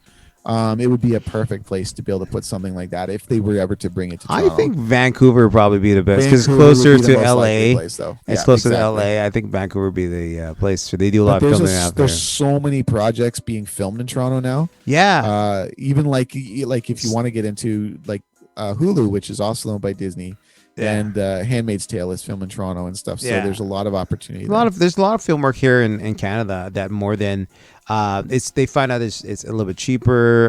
The environment they need for most of these TV shows and movies are in Canada. We are the States, and it's less expensive to do things here. So. Yeah, it's less expensive. All right, so that's my little take on it. If you guys want to do some more research, check out the Mandalorian making of. It will tell you a little bit more about it. Go ahead. We are missing a show. I was saving that for the best for the last. Now, if you guys remember D23, that me and Dave wish we could have gone, and we will I guess since we're doing this but now, they maybe never come to Canada. Yeah, I know, but they never come here. But maybe we can go once everything's done, and since we're doing this show, maybe we can get press passes to go. Use it as everything. Shut up. I don't know why you're my best friend, my brother. I get more abuse from you than my wife. So thanks very much. Thank you. Yeah, but I've earned a lot more. Like we're family, and we've been friends for over 2 decades. I think at this point, we've earned the right to be able to give jabs to each other. Oh God, and the love I feel. You're dreaming. So now at D23. They were announcing some shows and stuff like that, or talking about certain things. And another cool thing, but I'll get in that thing. But they brought Hugh McGregor on stage, and there was and they're sitting there talking, and then he's like, Kathy, I know you want to ask me something, and she's like, well, I don't know if I should ask you. Oh, Kathy, please, just ask the question you want to ask. And the room, you could see how the room just went with the air got sucked out. And she says, Hugh McGregor, would you play Obi-Wan again? And it's like a big pause. He went right into the mic. Yes. And everyone's like, ah! The crowd went crazy. So Obi-Wan Kenobi is coming to Disney Plus as a miniseries. That means it's going to be just one shot, and that's it. But not only that, Hugh McGregor will be coming back to play Obi-Wan, but Hayden Christensen, Canadian, is coming back to play Darth Vader. Now, Dave had a thing that I told him to hold it on till we get on the show to talk about it. Now, this is going to take place 10 years after Revenge of the Sith, and it's going to be interesting to see. And I'll let you go first, Dave. Go ahead. So, we were tossing around different ideas and what we thought could happen on this idea of a show. And honestly, like there's so many opportunities. There's so many possibilities of what they could do for storylines. Before I continue though, a great job with English Ewan McGregor, by the way. That was a great impression. Sorry, I couldn't do the Scottish version. I was trying to do his Obi-Wan version. So the English Ewan. But anyway, so a smart approach to the show would be to do something new and unexpected. Okay. Right? That now we know with Vader being in the episode, we know that he's going to be in there, but we shouldn't violate the idea that the last time Kenobi and Vader met, they were fighting on Mustafar, right? So if you remember in A New Hope, the original Star Wars movie, the very first Star Wars movie that ever was made, he says, when last we met, I was but a learner, but now I am the master, right? Obi-Wan's like, only a master of evil Darth, right? Yeah. Based on this, I feel like Vader and Kenobi should never come in contact with each other throughout this miniseries. Okay, hold on. Let me say one thing. So, do you want to do with Vader shirtless or Obi-Wan shortless, and they could do the vision thing where, do you feel this water? I think Obi-Wan would be that's shirtless. Not what I want to that's see. That's what I think you're trying to say right now. That they'd be like a so vision. Not what I want to see. That they show the vision. Okay, we could do that part. And then Ewan McGregor sees him and he's like, "Can you please put a shirt on?" That was a bad Scottish accent. Isn't that accent? My British accent was way better. Okay, I'll give you props. Go ahead. Go ahead. Like Obi-Wan. Okay. Well, Anakin, I don't think they should ever come in contact with each other. What I do think And of course, like Vader actually should actually act as a principal point of contact for another adversary. So a different villain in this film instead of Darth Vader, and that adversary could be an Inquisitor, right? So here's the best opportunity here. So after returning Grand Admiral Thrawn to the Star Wars canon, this would be a huge opportunity to bring back another fan favorite, Mara Jade. So while she might start off under a different name like the 12th Sister or something, her assigned target of Obi-Wan Kenobi could instead turn her to the light side and restore her true self. It opens up such an opportunity, right? She could end up lying to Vader and telling him that Obi-Wan has been killed, which then gets you into A New Hope where he didn't expect to see Obi-Wan Kenobi. I'm sure I'm wrong. I'm sure they'll have something completely different planned. But watching the fan reaction to Ahsoka appearing in live action and the return of Thrawn on Rebels, this could make the whole thing a real slam dunk if they were to bring Mara Jade in as an Inquisitor who has been entrusted to hunt down Obi-Wan Kenobi. Also, if you watch Clone Wars, especially the Clone Wars movie and Attack of the Clones, it's just so unlikely that Darth Vader would ever want to return to Tatooine.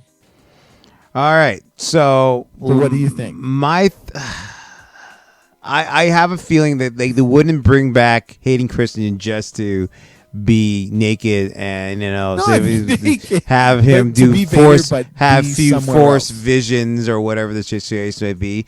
Now, once again, we don't know how long Obi-Wan stayed on the planet. He could have got off the planet anytime he wanted. Absolutely. He could have took off and do some other stuff. And then at the end of the series, he's like, I'm going to stay on this planet and take care of young Skywalker as he brushed his beard, as I'm brushing my beard right now.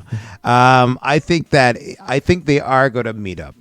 Because once again, it's Wouldn't good. That taint the meeting in New Hope, though? Yes and no. I think yes and no. I think that Obi-Wan will still take care of, and be awesome to see the fight. Be awesome to see him whoop Vader's ass again for a second time. And then at the last time after the train, because once again the training hasn't happened yet with him, going with Qui-Gon Jinn yet. He haven't met up with Qui-Gon Jinn yet because he was supposed to be training. But it's been 10 years. Right? So yeah, you never know. He could have Qui-Gon. You never know. They might have Qui-Gon Jinn actually as a Force ghost himself. You're teasing me now. I don't know. I doubt it. But once again, you can leave your comments if you think Dave is right at the bottom and Once again, do not listen to Dave. Leave it and click like. And subscribe to the channel. But I don't know. I really don't know. It's going to be interesting to see how they do it. Now, once again, the director is a Canadian director, so it's going to be amazing either because they got a Canadian actor and a Canadian director. So we're set for a great storyline, which then seals it up basically as the greatest Star Wars project of all time. Yeah, right there. All right, my last one. I didn't write it down because I was too busy writing everything else down. But my last one is the one that we're just about to talk about. Here it is. I did write it down. It's called Renegades of the New Republic. Oh, we missed two. We missed two of them. Oh, Rangers of the New Republic. We missed two and Ahsoka. We forgot about Ahsoka. Ahsoka. I forgot. We didn't forget about Ahsoka. We saved it for last. Oh, yes. That's it. Rangers of the New Republic. So now with these two, Ahsoka and Rangers of the New Republic are going to tie in with Mandalorian. It's going to be like the Avengers. They're going to come together for this one villain. It could be Thrawn. It could be, who knows? It's going to be Thrawn. We don't know. There's little doubt. We don't know who's going to be. So they're going to come together. So I was saying for Rangers of the New Republic, I think it's going to be, wait for it. It's going to be. I'm waiting. It's going to be the two ladies who were in the last episode that we just saw of Mandalorian.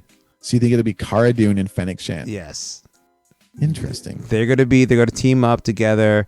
They're going to do it. They might bring in Bill Bixby to play one of their characters too. I think it's going to be like a dirty group of people coming together, and I think it's going to be them. I think it's going to be them too. I think how they set it up, I think it's going to be them because you see them working together. You take this guy, okay, and I think it's going to be I think it's going to be storyline, and it's going to be really good. With Ahsoka, I think her trying to get to Thrawn, I think it's going to be trying to find Ezra. But you never know. You might see him in Mandalorian. You never know. So very true. That is my. And it is Rosario Dawson that's been cast to come back. Yeah, as she's Ahsoka cast. She's.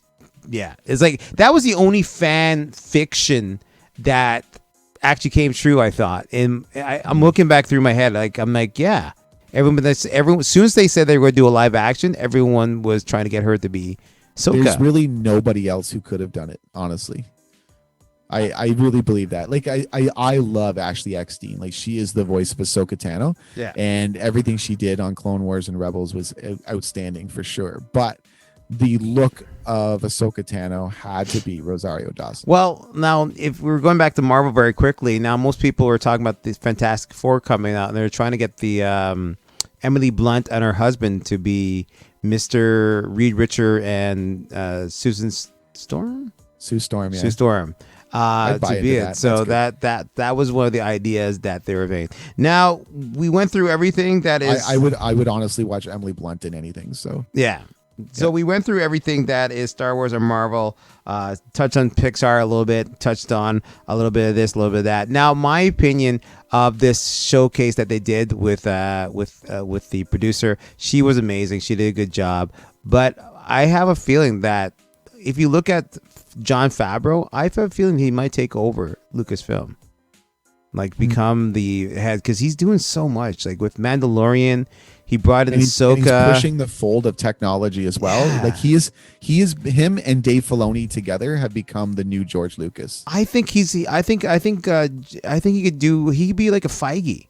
Like he can do the Feige stuff. Like I have a feeling that, like, once again, Kathleen, she's an amazing producer, but with some of the roles some of the stuff that happened, I'm not blaming her. But I mean, I can see Jon Favreau take over for. She can also stay in her current position though, and then sort of create a new job of someone to just specifically oversee Star Wars. Yeah. Right. So then you have like her kind of still the executive CEO type of thing of Lucasfilm. Yeah. And then you can have Jon Favreau responsible for all Star Wars projects going forward. Yeah, because you look at Feige, he does have the money man behind him too. He is in charge, but he has everything created in his head. Like everything is there in his head. Even with Spider-Man, with the whole, could there be multiple Spider-Mans or not multiple Spider-Man? Like it's the whole thing is all set up in his head for this year and for the next year where they come together again, Young Avengers, all that stuff. Like it's I think I see Jon Favreau doing it. Like once again, this is the man who came up with the idea of a Mandalorian. Like who wants to see, back in the days, like who wants to see a Mandalorian? You want to see like a Jedi or something. But after watching this, who wants to see a Jedi? You want to see Mando. I think once again I could see him taking over if I agree. He would be perfect for the job. Oh, it'd be amazing for the job. The man's a genius, and he obviously cares very much about Star Wars. All right, so we talked a lot. The book is now closed for all that stuff. Most of the stuff will be coming out next year. WandaVision will definitely be coming out soon. She's going to be coming out in January. Winter Soldier and Falcon will be coming out in March. And Obi-Wan will be started filming in March, actually, so we should see it by Christmas, if anything. And they haven't started shooting Mandalorian yet, but the other series are going to be starting shooting pretty soon. So that is our Star Wars, what's new in Star Wars. Let's just go into the review. Once again, I think this new Mandalorian is a kind of a filler, but let's get into it. So we do not have a lot to talk about. No, it's spoilers, quick little spoilers. It's going to be spoilers. There will be spoilers. Yeah. Story start out more or less that where it left off, or he have to try to get the kid back. Oh, go ahead. Did you want to take a quick pause before we get into that, or? No, let's just go into it. All right, let's just go into it. Okay. Let's go into it. We're doing it something different today. I hope that people like it. Let's get into it. Let's just get into it. All right. So let's get into it right now. Here we go. So we start off with what ended up last year, the recap. You see everything that the kid got taken away from Mando, and he's out to get troopers. The Dark Troopers took him. They're out to get him back from the Oh geez, I forgot the guy's name. Moff Gideon. Moff Gideon. They're trying to get back from Moff Gideon Right. from the Empire. They believe that the Empire is back, so they had to get someone to get them into an Empire base so they can find the actual ship where he is. So they went back to get Big Z, who's been trapped on this prison planet doing like prison work, and that's Mayfield. where Mayfield. This is where it's now starting. So we got to get into this part right now. So they get him off the planet. He's like, "Where are you going? Who?" And then he saw this Mandalorian, Boba Fett, and he's like, "Who's this guy?" And he didn't want to get on. And then all of a sudden he saw Lando. He's like, "Oh, I definitely don't want to get on." Well, so like Go yeah, ahead. like at first it's like they the droid, which looks so much like an HK droid from the clone or from Old Republic games, but he introduces Marshal Cara Dune, Yeah. and Cara Dune tells him, you know, that you're coming with me. We're going to a new mission, Yeah. and he doesn't look very excited about doing that until he realizes that he could get shocked by the droid if he doesn't go. So Yeah. and then he goes, "You're right." Then he comes up and he meets up with the Slave One ship. Yeah. And you're right. And then Boba Fett walks out and he's like, "Oh, I thought you were someone else." And then then Mandalorian walks out. And He's like, it was- "I'm not it was going." so great. He was really good. Like once again, I love the story. The story was a good story. I think it was just one of the fillers because you got them on a mission to try to get the information to find the ship that has the baby, so they can get the baby Right. back. Also putting the team together. You see, us putting the team together. And it was great to see Bill Burr back. I love Bill Burr I was think awesome. He's It was probably one of the greatest stand-up comics going today. Yeah. And so to see him come back to play this the Mayfield character was pretty good. But the serious part was like when so the first couple of scenes is just them trying to get into the base. So they have They to steal. they have to figure out a plan. Yeah, so they figure how the they're gonna get plan. into the They have to they get in to get out the plan. And it's get a out the base. mining facility. So like yeah. they're the like remnants of the Empire, they're mining this extremely volatile material from this place. And of course they just go in and like they overthrow a small village, which is very reminiscent of what the Mandalorian himself was exposed to as a kid. Yeah. So he kind of relates to the villagers and he understands what these people are going through. But- And then Fennec Shan, Boba Fett, and Din Djarin and Mayfield all discuss who is going to be the two people to go in. Yeah, so then he said that he would go in because he can take off his mask, and you're like, whoa, he's taking off his mask. But so he decided, but he found out that there's a costume that he can be like a not costume, but a One of the stormtroopers. one of the stormtroopers' armor that he can wear instead of his mask, and he took it off himself. No one took it off, so he's still as a But Mandalorian. Some pretty cool dialogue going into that moment though, where Fennec Shan admits that like she has a record and they're looking for her. Yeah. So She'd she be would be picked able to up. go in and have her face scanned. Boba because Fett then is they like, would know. yeah, same Right. thing. And of course, the reason Mayfield is the guy that they targeted and the reason they want him to go in is because he used to be an Imperial stormtrooper. So you know the codes and everything. Exactly, and he knows where he can go in. So he knows that they have to go into this particular location, and then they access the terminal, and then he's able to find out where Moff Gideon is stationed. So before that part, they have to try to get a truck to get into the thing, and these trucks are driving with some sort of stuff that can blow up from the mining facility. Right. So then you have all these pirates are going after then Mando and Bill, and Bill it's- Burr. That's his name now. yeah, Bill Burr. Bill Burr. And so now they're going after him, and you see the whole them he's trying to stop them from blowing up. They blew up a couple of trucks so far, and he's just a badass. Even without the costume, he's just like a badass. He's like shooting them, doing everything. Oh, wicked fight scene. Not as adjusted at like he's used to the Beskar. Yeah. like now he's taking a bit of a beating. Taking a because beating, like they broke his hand or whatever situation. So he's going through. They got through all that. They came back as hero. Everyone was cheering for them to be the only truck that got in. So they were going to get some drinks. They were going to go into this place, but then the Bill Burr character saw Amro that he used to work was under, and he said, "This guy's going to recognize me. I can't go in there." He's like, "What? We need to go in." So he's like, "I'll go in." So he went in, and this is where he takes his helmet off, and you get to see his face again. This is actually the Because they biggest had- deal though, because the last season it was right in front of a droid, and this time it's in front of living people. So Yeah, so it's this time it's in front of living people, and it's kind of funny because he was at first going to take it off, but the machine said it needed to see his face to get the right information. Right. Now, did you find it a little bizarre? I was talking about this with someone today. Like it kind of felt a little weird. Shout out to my friend Aaron, who brought this up, that it seems so not a really secure terminal when it can be anybody's face. Yeah. To unlock. But I mean, like, it is what it is. It just kind of moves the story along. Yeah. And, but it was a little weird that it could be anybody's face as long as you didn't have a record or they weren't wanted by the Empire. Yeah, so it's kind of weird to do that. So after he did that, there's a soldier came over. He was trying to talk to him, and then Bill Bixby character came over and kind of cooled everything down. The guy's like, let's get a drink for you guys for coming back with the stuff. He's like, okay, cool, awesome. So they sat down. Now, this is where the story got interesting. Now, the officer was played by Richard Brake. Yes, he played in The Rock. He was in that movie with The Rock. It's a comic book movie, Doom. He played in Doom.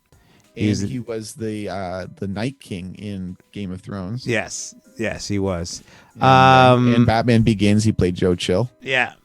So it was nice because when they sat down, he started talking to him, and he doesn't remember this. The general didn't remember, not general, I guess the captain, officer, whatever, didn't remember him. And he's going over all the stuff that he did with the Empire. He did this, he did that, he did that, and did that. And the guy's like, we had to do it. We had to get them to acknowledge us as we're the power so we can have control of that evil grin the whole time. Yeah, I'm just grinning the whole time. And it's just getting darker and darker through the conversation. And it was really, that was one of my favorite parts because the whole scene was the best scene in the show. You see a soldier, a person's fighting for something that I guess at the time believed in, and to see that they didn't care about him after losing all his friends and everything like that. And it's just amazing to see that part. And then at the end, he shot him and everyone stopped and looking. Because you just couldn't believe that someone just stood up and did that, especially the stormtroopers. Yeah, and then he started shooting at everyone, and they had to get out of there.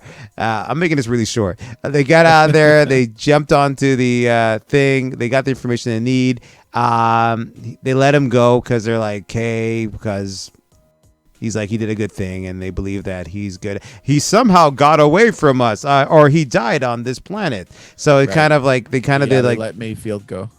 Yeah, let's Mayfield go to figure out what's going on, and then he'll probably come back and screw them over in the third season. So he's off. They took off. Now we go to Moff Gideon's ship, and one of the soldiers came up to him and said, well, "You have to watch this, sir." And you see Mando's face pops up, and he's telling. In a hologram. What was he saying again? He's more or less threatening him, say that kid means a lot to me. Almost word for word what Moff Gideon said to him at the end of last season. Oh, what was it? It was like, you are in possession of something that belongs to me, or something like that. Yeah. And then he's like, basically that we're coming for the child. And he said, and word for word, I think it was that he means more to me than you'll ever know. Yeah. And it was so cool because to Moff Gideon, it was just a resource. It was just an asset to tap into. Yeah. But to Din Djarin, as we now understand, that this child is his son. Like, this is a child he cares about. He looks at his family, right? Yeah. And like we talked about before, like this whole season really has been a father-son theme. Yeah. And so as a person, like, we're both parents in our own right. So like the idea of what would you do to get your child back? Anything, right? And so Moff Gideon is in for a rough ride. Yeah, like, and next week is the last episode, right, of this season. Now the question is how long it's going to be, because they haven't really touched on too much, and we still haven't seen. Let me just touch on a couple of things. Go ahead. Too. I wanted to touch on one of the scenes when they were deciding who was going to go. Obviously, Cara Dune couldn't go because she used to be a shock trooper or drop trooper for the Rebel Alliance, so there's obviously a record for her. And then they asked Boba Fett, and he said, let's just say they'll recognize my face. And to me, it was like this amazing moment to remind everybody that he was a clone. That he was the clone. So like they were the first army of the Empire. His face would be extremely recognizable. Yeah. Second thing I wanted to touch on, the battle that they're talking about when Bill Burr's character Mayfield is talking to the officer, and the officer's name was Valen Hess, by the way. Yeah. And yes, I will concede before Daddy Rich attacks me. I don't think they ever said his name in the episode. I can't remember if they did, but his name is Valen Hess. But the operation that they were talking about was Operation Cinder. Yeah. And that It's in the game, is a battle from Battlefront 2. Yeah. So you get to experience that firsthand. Where they actually, the Emperor sent on the mission to tear down everything that he built. Right. Basically. Now, can you imagine how terrible it would be in the moment that your leader realizes that he's lost? Donald Trump, he decides to tear everything down and take it with him. Donald Trump, you mean? No, we're talking about the Emperor from Star Wars. Oh, sorry, I confused them. I mean, we're not talking about Donald Trump, because I mean we're talking about somebody who's just the ultimate evil in the galaxy. Yes, you're right. And decides that if he's going down, everyone's going down with him. Yeah, but that's what he's doing. So Operation Cinder was exactly that. Like they decided they were going to raid everybody and destroy everything. Yeah. If I can't have it, no one will. Yeah, you know? that was the whole idea. So once again, the end of the story more or less is that they're going to go after him. They know where he is, and that was the end of the game and then the story. So next week Friday is going to be the last of it. I thought this was I wasn't disappointed. Do I think it was one of the best ones? Disappointing episode. No, sure. it was one of the best ones. No, I put it. It's on a low grade for me. For things. I think it was definitely a filler just for them to move the story along somehow, to find the ship quicker. It's kind of because I was thinking that they're going to throw. I thought Boba Fett's going to throw like a little shoot a little. You forgot about what he did though. What? So keep in mind, if there was a show, like a whole episode of The Mandalorian where we just watch Slave One fly around for 40 minutes, I would watch that. Are you talking about the seismic chargers? Oh my goodness. Yeah, that was the best thing. Like because we haven't seen that since Attack of the Clones. Yeah. And he took out 2 TIE fighters with this bomb. Yeah. Yeah, that was amazing. I completely forgot about that. See, once again, it was an okay episode because but it was in comparison to the season where we had amazing episodes like the Jedi episode, or the tragedy episode. Those episodes are so profound, and we had the return of Bo-Katan, the return of Ahsoka Tano. There were significant episodes in this season that obviously made this one look weaker in comparison, but it was still a great episode, and it still got us 1 inch closer to getting towards Moff Gideon. He knows where he is now, and he's coming for him. Yeah, so it's going to be interesting to see next week Friday. And Friday we're going to actually not talk about other than Mandalorian next Friday, and then follow that we have some other stories that we're going to work on for Destination Hoth. So you can look out for that after that, because we have some great ideas. Stellar episodes. Stellar. We probably will touch a little bit more on the Fandemonium again. So you might see that again. Excuse me. Sorry. So we got a lot of stuff to look out for. So we're going to wrap it up because we're 2 old men and we need to get up and move our bodies before they actually, get us. So we're going to cut out now. End up being like petrified or something. All right. So where can they find us again? Let's hit up the spaces where they can find us. You can find us on Twitter, which is Hoth Podcast. And of course, we're on there all the time. And social media, you also have Instagram. We have our Instagram too. You can always follow that at Destination Hoth, all one word. Also, we have a Gmail account that you can hit it up with. It's destinationhoth at gmail.com. Send some of your ideas. If you have any ideas what you want us to talk about, we'll love to hear from you guys. Or if you want to be part of Dave's always beating up Baby Yoda, you can feel free to do that. So once again, feel free to do that. Once again, that's destinationhoth at gmail.com. Find us there, and don't forget to. Oh, you guys said something? I just wanted to actually comment. This was the first episode of the entire series where you did not see Grogu. Baby Yoda was not in this episode at all. He wasn't in this episode. He's too tired. I think that the next time you're going to see him in the next episode, he'll be wearing a dark cloak and carrying a red lightsaber. It's good. Good. He'll be speaking, and he'll have like a breathing.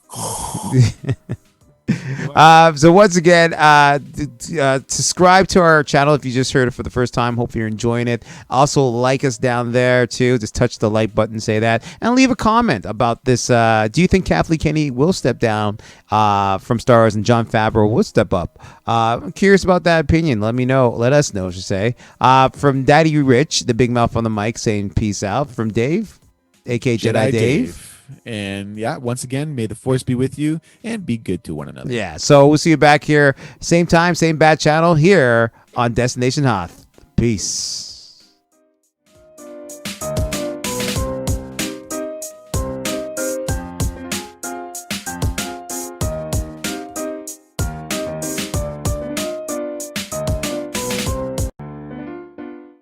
The Nick Winter Show, and I do the entertaining. Thank you. Let's go out with something really hot for these folks. A big hit out of '77. Star Wars, nothing but Star Wars. Give me the Star